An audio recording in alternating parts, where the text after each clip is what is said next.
তাদের জন্য দারুণ একটি আপডেট, কোল ইন্ডিয়াতে নিয়োগ 2025, যেখানে বিভিন্ন পোস্টে এবং বিভিন্ন যোগ্যতায় তোমরা আবেদন করতে পারবে। অর্থাৎ কোল ইন্ডাস্ট্রির তরফ থেকে যে নিয়োগ বিজ্ঞপ্তি প্রকাশিত করা হয়েছে 2025-এ, এখানে বিভিন্ন পোস্ট আছে এবং সেই বিভিন্ন পোস্টে তোমরা বিভিন্ন যোগ্যতায় কিন্তু আবেদন করতে পারবে। কোনো কন্ট্রাকচুয়াল কোনো চাকরি নয়, সম্পূর্ণ পার্মানেন্ট পোস্টে তোমাদের নিয়োগ করা হবে এবং এখানে সিলেকশন পেয়ে যাওয়ার পর তোমরা প্রতি মাসে 31,000 টাকা থেকে 65,000 টাকার মতন তোমরা বেতন পাবে। এখানে অল ওভার ইন্ডিয়ার প্রত্যেক মেল প্রত্যেক ফিমেল ক্যাটাগরি প্রার্থীরা আবেদন করতে পারবে, যেখানে আবেদনের শেষ তারিখ হচ্ছে 5ই জুন 2025। তো এই যে নিয়োগ বিজ্ঞপ্তি, এই নিয়োগ বিজ্ঞপ্তির খুঁটিনাটি সম্পূর্ণ, তো এই যে নিয়োগ বিজ্ঞপ্তির খুঁটিনাটি যাবতীয় কমপ্লিট ইনফরমেশন তোমাদের কাছে আমি এই ভিডিওর মাধ্যমে তুলে ধরবো। তার জন্য তোমরা পুরো ভিডিওটি প্রথম থেকে শেষ পর্যন্ত কমপ্লিট দেখো, পুরো কমপ্লিট ইনফরমেশন তোমরা কিন্তু এই ভিডিওর মাধ্যমে পেয়ে যাবে। আর এরকমই আপডেট প্রতিনিয়ত পাওয়ার জন্য তোমরা চ্যানেলটিকে সাবস্ক্রাইব করে পাশে থাকা বেল আইকনটি অল করে রেখে দিও এবং তোমরা কোন জেলা থেকে ভিডিওটি দেখছো সেটা অবশ্যই কমেন্ট সেকশনে কমেন্ট করে দিও এবং তোমরা কোন স্টেট থেকে এই ভিডিওগুলো দেখছো সেটাও তোমরা কমেন্ট সেকশনে কমেন্ট করে দিও। তো চলো বিস্তারিত তথ্য নিয়ে, একদম অফিসিয়াল নোটিফিকেশন নিয়ে আমি মূল ভিডিওতে চলে যাচ্ছি। তো আমি নোটিফিকেশন পিডিএফটা ওপেন করে নিয়েছি।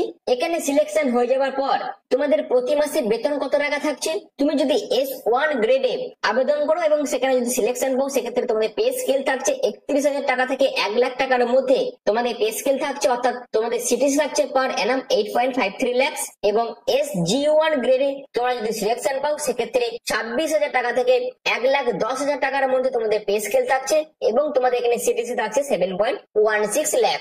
এই হচ্ছে তোমাদের পে স্কেল। অর্থাৎ তোমাদের প্রতি মাসে এই পে স্কেল অনুযায়ী কিন্তু বেতন দেওয়া হবে এবং এর পাশাপাশি তোমরা কিন্তু আরো বিভিন্ন অ্যালাউন্স কিন্তু পেয়ে যাবে, যেখানে ফ্রি মেডিকেল ট্রিটমেন্ট থেকে শুরু করে ডিএ থেকে শুরু করে ইন্স্যুরেন্স থেকে শুরু করে বিভিন্ন অ্যালাউন্স তোমরা কিন্তু পেয়ে যাবে। এবং সিলেকশন হয়ে যাওয়ার পর তোমাদের পোস্টিং কোথায় কোথায় পড়বে দেখো কি বলা হচ্ছে, সিলেক্টেড ক্যান্ডিডেট আর লিয়াবেল টু বি ইনিশিয়ালি পোস্টেড এট নেইভেলি মাইন্স তামিলনাড়ু। অর্থাৎ সিলেকশন হয়ে যাওয়ার পর তোমাদের কিন্তু তামিলনাড়ুতে জব পোস্টিং পড়ে যাবে। এবার দেখো আবেদন করার জন্য এজ লিমিটের ব্যাপারটা, এখানে SC ST OBC প্রত্যেক ক্যাটাগরি প্রার্থীরা আবেদন করতে পারবে এবং তোমাদের বয়সটা অবশ্যই 1/4/2025 ধরে হিসেব করতে হবে। এখানে S1 গ্রেডে যারা আবেদন করবে সেক্ষেত্রে ইউআর EWS প্রার্থীদের জন্য 30 বছর করে বয়স হতে হবে। OBC দের ক্ষেত্রে 3 বছরের এজ রিডাকশন আছে, অর্থাৎ OBC দের ক্ষেত্রে বয়স হতে হবে মিনিমাম 18 থেকে 33 এর মধ্যে।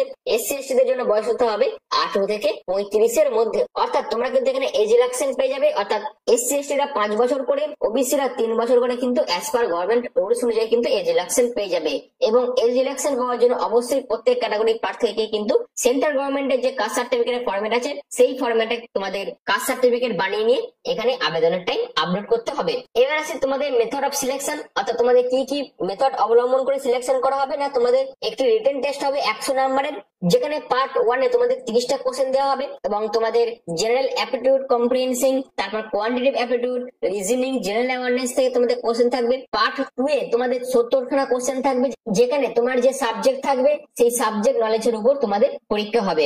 এখানে তোমাদের মোট 100খানা অবজেক্টিভ টাইপ কোশ্চেন দেওয়া হবে, অর্থাৎ MCQ টাইপের কোশ্চেন তোমাদের দেওয়া হবে এবং এখানে কিন্তু কোনো রকম নেগেটিভ মার্কিং নেই। যেখানে টোটাল টাইম তোমরা পাবে এই রিটেন এক্সামের জন্য 120 মিনিট। আর এই পরীক্ষাটার জন্য কোশ্চেন পেপার কিন্তু সম্পূর্ণ ইংলিশ ল্যাঙ্গুয়েজে সেট করা হবে। এবার আসে তোমাদের কোয়ালিফাইং মার্কস যেটা থাকছে ইউআর EWS এর জন্য 50% এবং SC ST OBC ক্যান্ডিডেটের জন্য কিন্তু 40% মার্কস থাকছে মিনিমাম কোয়ালিফাইং মার্কস। এবং রিটেন টেস্টে পাস করার পর, অর্থাৎ রিটেন টেস্ট যে প্রার্থী যত ভালোভাবে দেবে তার উপরই ডিপেন্ড করে তোমাদের কিন্তু সিলেকশন করা হবে এবং সিলেকশন অর্থাৎ তোমাদের মেরিট লিস্ট প্রকাশিত করা হবে এবং মেরিট লিস্ট প্রকাশিত করার পর তোমাদের ফাইনালি মেডিকেল এক্সাম হয়ে তোমাদের কিন্তু সিলেকশন প্রসেস কমপ্লিট করা হবে। অর্থাৎ রিটেন এবং তোমাদের মেডিকেল এবং ডকুমেন্ট ভেরিফিকেশন হয়ে তোমাদের কিন্তু সিলেকশন প্রসেস কমপ্লিট করা হবে। এখানে এবার আবেদন করার জন্য তোমাদের বিশেষ কিছু জেনারেল কন্ডিশন ফুলফিল করতে হবে। অবশ্যই প্রত্যেক ভারতীয় নাগরিক, প্রত্যেক মেল প্রত্যেক ফিমেল ক্যাটাগরি প্রার্থীরা আবেদন করতে পারবে এবং অবশ্যই আবেদনের টাইম সঠিক তথ্য সঠিক ইনফরমেশন দিয়ে তোমাদের আবেদন করতে হবে। যদি এক্সাম টাইমে তোমরা কিছু মিস কন্ডাক্ট করে থাকো বা কিছু গিল্টি করে থাকো, সেক্ষেত্রে অবশ্যই তোমাদের ক্যান্ডিডেটস কিন্তু বাতিল করে দেওয়া হবে। এবার আসি তোমরা এখানে আবেদন কিভাবে করবে। আবেদন করার জন্য অবশ্যই এদের অফিসিয়াল ওয়েবসাইটে ভিজিট করতে হবে। ভিজিট করে তোমাদের ক্যারিয়ার অপশনে চলে যেতে হবে। কেরিয়ার অপশনে গিয়ে সবাইকে প্রথমে তোমাদের রেজিস্ট্রেশন করতে হবে। রেজিস্ট্রেশনের জন্য অবশ্যই তোমাদের ভ্যালিড ফোন নাম্বার এবং ভ্যালিড ইমেল আইডি দিয়ে তোমাদের রেজিস্ট্রেশন করতে হবে, এবং রেজিস্ট্রেশন হয়ে যাওয়ার পর তোমাদের লগ ইন করে যাবতীয় যা বেসিক ইনফরমেশন আছে লাইক এডুকেশন ডিটেইলস থেকে শুরু করে তোমাদের অ্যাড্রেস থেকে শুরু করে সমস্ত কিছু তোমাদের দিতে হবে, এবং তারপর তোমাদের ডকুমেন্টস আপলোড করতে হবে। এবং ডকুমেন্টস আপলোড হয়ে যাওয়ার পর তোমাদের ফাইনালি পেমেন্ট উইন্ডো ওপেন হয়ে যাবে, এবং ফাইনালি তোমাদের পেমেন্টটি জমা করে তারপর তোমরা ফাইনাল সাবমিট করে পুরো ফর্মটা ফিল আপ করতে পারবে। আর একটা কথা বলে রাখি, যখন তোমরা পেমেন্টটা দেবে সেই পেমেন্টের জন্য যে রিসিপ্ট, যেহেতু তোমাদের অনলাইন পদ্ধতিতে আবেদন মূল্যটি জমা করতে হবে, তার জন্য তোমাদের সেই আবেদন মূল্য জমা করার যে রিসিপ্ট সেটা প্রিন্ট আউট বার করে নিতে হবে, এবং তোমাদের যে অ্যাপ্লিকেশন ফর্মের যে কপিটা আছে সেটারও প্রিন্ট আউট তোমাদের বার করে নিতে হবে ফিউচার রেফারেন্সের জন্য। এই হচ্ছে তোমাদের আবেদন প্রসেসের ব্যাপারটা, যার তথ্য অর্থাৎ তোমরা কিভাবে আবেদন করবে সেটাই নিয়ে বিস্তারিত বলে দিলাম, এবং এই ভিডিওর শেষে আমি দেখিয়ে দেবো তোমরা কিভাবে আবেদনটি করবে। এখানে আসি আবেদন মূল্যের ব্যাপারটা। এখানে যারা যারা জুনিয়র ওভারম্যান ট্রেনি পোস্ট আবেদন করবে তাদের ক্ষেত্রে ইউআর ইডব্লিউএস ওবিসি ক্যান্ডিডেটদের জন্য 595 টাকা আবেদন মূল্য জমা করতে হবে, আর এসসি এসটি এক্স সার্ভিসম্যানদের জন্য কিন্তু 295 টাকা আবেদন মূল্য জমা করতে হবে। যারা মাইনিং সিডার সিলেকশন গ্রেড 1 পোস্টে আবেদন করবে তাদের ক্ষেত্রে ইউআর ইডব্লিউএস ওবিসি পোস্টের জন্য 886 টাকা আবেদন মূল্য জমা করতে হবে। এসসি এসটি ক্যান্ডিডেটদের জন্য কিন্তু 236 টাকা আবেদন মূল্য জমা করতে হবে। আর এই যে আবেদন মূল্যটা সম্পূর্ণ অনলাইন পদ্ধতিতে তোমরা জমা করতে হবে, যেখানে net banking, credit card, debit card use করে তোমরা কিন্তু আবেদন মূল্য জমা করতে পারবে। এবার আসি আবেদন করার জন্য তোমাদের ডকুমেন্টস এর কি কি প্রয়োজন আছে। অবশ্যই তোমাদের ডেট অফ বার্থ সার্টিফিকেটের প্রয়োজন হবে। যদি তোমাদের ডেট অফ বার্থ সার্টিফিকেট না থেকে থাকে সেক্ষেত্রে তোমার ক্লাস 10 এর মার্কশিট বা certificate as a date of birth proof হিসেবে জমা করতে পারো। এরপর তোমাদের ক্লাস 10 এক্সামের মার্কশিটের প্রয়োজন হবে এবং সার্টিফিকেটের প্রয়োজন হবে। ক্লাস 12 এর মার্কশিট এবং সার্টিফিকেটের প্রয়োজন হবে।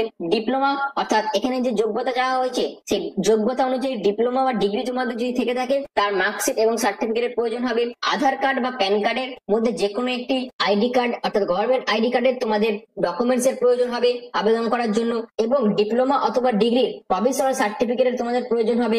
সেমিস্টার ওয়াইজ মার্কশিটের প্রয়োজন হবে। এরপর যারা যারা কাস্টে বিলং করছো তাদের ক্ষেত্রে কাস্ট সার্টিফিকেটের প্রয়োজন হবে, এবং এই সমস্ত ডকুমেন্টস অবশ্যই তোমাদের আবেদনের টাইমে জমা করতে হবে। এবার তোমাদের যে গাইডলাইন্স গুলো দিয়ে দেওয়া আছে, এই গাইডলাইন্স অর্থাৎ এই ফাইল টাইপ এবং এই সাইজের মধ্যে তোমাদের প্রতিটি ডকুমেন্টস কিন্তু জমা করতে হবে আবেদনের টাইম। আর এই সমস্ত ডকুমেন্টস গুলো অবশ্যই তোমাদের ডকুমেন্ট ভেরিফিকেশনের টাইম কিন্তু নিয়ে যেতে হবে। এবং এখানে যেটা বলে দিয়েছে দেখো, the list of documents to be uploaded given above is not executive and candidate may upload other documents as their case may be to clearly establish their eligibility. Failure on the part of candidates to upload all required documents to clearly establish their eligibility along the online application would lead to rejection of their candidature. অর্থাৎ এই যে documents গুলো বলে দিয়েছে এইগুলি তোমাদের কিন্তু জমা করতে হবে। যদি তোমরা জমা না করে থাকো সেক্ষেত্রে তোমাদের ক্যান্ডিডেটে কিন্তু বাতিল করে দেওয়া হবে। এছাড়াও আবেদনের টাইম তোমরা যদি ইনকমপ্লিট হবে বা ডকুমেন্ট ছাড়াই তোমরা যদি আবেদন করে থাকো সেক্ষেত্রেও তোমাদের ক্যান্ডিডেটে কিন্তু বাতিল করে দেওয়া হবে। এবং তোমাদের প্রতিটি ডকুমেন্টস কিন্তু খুব ভালোভাবে স্ক্যান করতে হবে, ডকুমেন্টস এর মধ্যে যেন কোনো ব্লারনেস না থেকে থাকে, অর্থাৎ খুব ভালোভাবে তোমাদের ডকুমেন্টস গুলো আপলোড করতে হবে। যদি না করে থাকো সেক্ষেত্রে তোমাদের কিন্তু সম্পূর্ণভাবে রিজেক্ট করে দেওয়া হবে। আর এই যে নিয়োগ, এই নিয়োগটি তোমাদের এনএলসি লিমিটেডের তরফ থেকে করা হচ্ছে, অর্থাৎ এনএলসি ইন্ডিয়া লিমিটেডের তরফ থেকে কিন্তু এই নিয়োগ বিজ্ঞপ্তি প্রকাশিত করা হয়েছে, যেটা হচ্ছে নবরত্নের মধ্যে অর্থাৎ পাবলিক সেক্টর এন্টারপ্রাইজ এর অন্তর্গত একটি কোম্পানি যেটি নবরত্নের মধ্যে পড়ছে। তো এর তরফ থেকে তোমাদের জুনিয়র ওভারম্যান ট্রেনি পোস্টের জন্য এবং মাইনিং স্টার সিলেকশন গ্রেড 1 পোস্টের জন্য কিন্তু নিয়োগ বিজ্ঞপ্তি প্রকাশিত করা হয়েছে। এবং সিলেকশন হয়ে যাওয়ার পর তোমাদের কিন্তু তামিলনাড়ুতে পোস্টিং হয়ে যাবে, কিন্তু এখানে অল ওভার ইন্ডিয়ার প্রত্যেক মেল প্রত্যেক ফিমেল ক্যাটাগরি প্রার্থীরা আবেদন করতে পারবে। যেখানে আমি অলরেডি তোমাদের প্রতি মাসে কত টাকা বেতন থাকবে সেই ব্যাপারে বলে দিয়েছি। এখানে তোমাদের ভ্যাকেন্সিটা তোমরা দেখতে পাচ্ছ, অর্থাৎ অল ওভার ইন্ডিয়া মিলিয়ে তোমাদের এই ভ্যাকেন্সিটা থাকবে। এবার আসি আবেদন করার জন্য তোমাদের এডুকেশনাল কোয়ালিফিকেশনের কি প্রয়োজন। যেখানে জুনিয়র ওভারম্যান ট্রেনি পোস্টে তোমরা যদি আবেদন করে থাকো সেক্ষেত্রে তোমাদের ডিপ্লোমা যোগ্যতা থাকতে হবে মাইনিং এবং মাইনিং ইঞ্জিনিয়ারিং এর উপর। এছাড়াও তোমাদের ভ্যালিড ওভারম্যান সার্টিফিকেটের প্রয়োজন হবে, যেটা হচ্ছে ডিজিএমএস আন্ডার কোল মাইন্স এর তরফ থেকে তোমাদের কিন্তু এই সার্টিফিকেটের প্রয়োজন আছে। এছাড়াও তোমাদের ভ্যালিড ফার্স্ট এড সার্টিফিকেটের কিন্তু প্রয়োজন আছে আবেদন করার জন্য। এছাড়াও যারা যারা মাইনিং সিডার সিলেকশন 1 পোস্টে আবেদন করতে চাইবে তাদের ক্ষেত্রে ডিপ্লোমা অথবা ডিগ্রি সার্টিফিকেট থাকতে হবে রিলিভেন্ট মাইনিং ইঞ্জিনিয়ারিং এর উপর। এছাড়াও মাইনিং সিডার সার্টিফিকেট তোমাদের প্রয়োজন আছে, ফার্স্ট এড সার্টিফিকেটের প্রয়োজন আছে। এছাড়াও তোমরা যদি ডিপ্লোমা করে থাকো mining with overman competent NMC থেকে এবং তার যদি তোমাদের সার্টিফিকেট থাকে যেটা তোমাদের ডিজিএমএস ইস্যুড করবে, সেই সার্টিফিকেট থাকলেও তোমরা আবেদন করতে পারবে এবং তার পাশাপাশি তোমাদের যদি ভ্যালিড ফার্স্ট এড সার্টিফিকেট থেকে থাকে সেই ক্ষেত্রেও তোমরা আবেদন করতে পারবে। তো এই সমস্ত যোগ্যতা থাকছে। তো আবেদন করার জন্য তোমাদের এই সমস্ত যোগ্যতার প্রয়োজন আছে, যদি থেকে থাকে তোমাদের সেক্ষেত্রে তোমরা প্রত্যেকেই আবেদন করতে পারবে। এই হচ্ছে পুরো বিষয়টা। তো এবার চলো তোমরা কিভাবে এখানে আবেদন করবে সেটা আমি এদের অফিসিয়াল ওয়েবসাইটে ভিজিট করে একবার দেখিয়ে দিচ্ছি। তো আবেদন করার জন্য আমি একদম অফিসিয়াল ওয়েবসাইটে ভিজিট করে গেছি। এখানে আবেদন করার জন্য তোমাদের এই অ্যাপ্লাই অনলাইন অপশনে ক্লিক করতে হবে এবং আবেদনের শেষ তারিখ হচ্ছে 4/6/2025, অর্থাৎ 4ই জুন পর্যন্ত তোমরা এখানে সম্পূর্ণ অনলাইন পদ্ধতিতে আবেদন করতে পারবে। এবং আবেদন করার জন্য অবশ্যই অ্যাপ্লাই অনলাইন অপশনে ক্লিক করতে হবে এবং তোমাদের এই ওকে অপশনে ক্লিক করতে হবে। তারপর তোমাদের এখানে বিস্তারিত তথ্যটা পড়ে নিতে হবে এবং তোমাদের ক্লোজ অপশনে ক্লিক করতে হবে। এরপর তোমাদের কি করতে হবে না, নিউ ইউজার রেজিস্টার হেয়ার অপশনে ক্লিক করতে হবে। সেখানে তোমাদের নেম দিতে হবে, ইমেল আইডি, মোবাইল নাম্বার, তুমি কোন পোস্টে আবেদন করতে চাইছো সেটা দেবে এবং তোমাদের ক্যাপচার করে যে অ্যান্সারটা দিয়ে দেওয়া আছে সেটা তোমরা এখানে দেবে এবং রেজিস্টার অপশনে ক্লিক করবে।